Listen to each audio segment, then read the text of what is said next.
एक बार की बात है, शरीर तथा आत्मा में परस्पर संवाद चल रहा था। शरीर ने आत्मा से कहा, मैं कितना सुंदर हूँ, आकर्षक व बलवान हूँ। आत्मा बोली, तुम अपनी अपेक्षा मुझे अधिक सुंदर, आकर्षक व बलवान बना दो। तुम्हारी ये विशेषताएं मेरे सुंदर हुए बिना क्षणिक ही है। मुझे सुंदर बनाकर तुम भी शाश्वत सौंदर्य से युक्त हो जाओगे। किंतु शरीर की समझ में कुछ न आया। वह आकर्षणों में उलझा जीवन समाप्त करता रहा।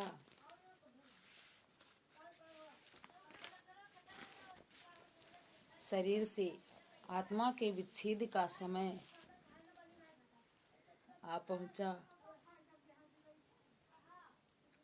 शरीर को ज्ञात हुआ कि यदि आत्मा को भी उसने सुंदर बनाया होता, शक्ति दी होती, तो उसका स्वरूप भी निकल जाता। मरने के बाद भी उसे याद किया जाता।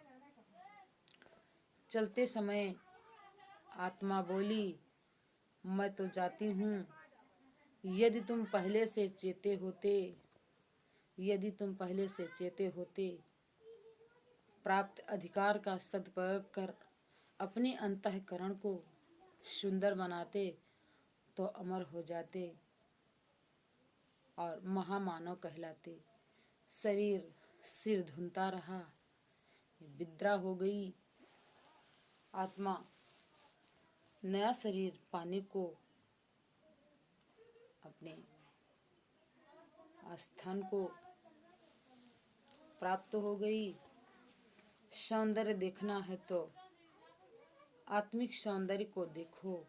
बाह्य सौंदर्य तो बीमारी में, वृद्धावस्था में नष्ट हो जाता है, पर मन का सौंदर्य तो दिन प्रतिदिन बढ़ता जाता है। कोई व्यक्ति देखने में बहुत सुंदर है, किंतु व्यवहार में कर्कश है, तो उसकी कटुवाणी एक क्षण में ही उसे आकर्षण को समाप्त कर देती है। कोयल काली होती है, पर उसकी मृदु वाणी सबका मन हर लेती है। बगुला देखने में सुंदर होता है, पर उसकी चालाकी देखकर सब उसे बगुला भगत कहते हैं, क्योंकि एक पैर पर भक्त की भांति खड़ा रहकर वह धोखे से मछलियों का शिकार करता है।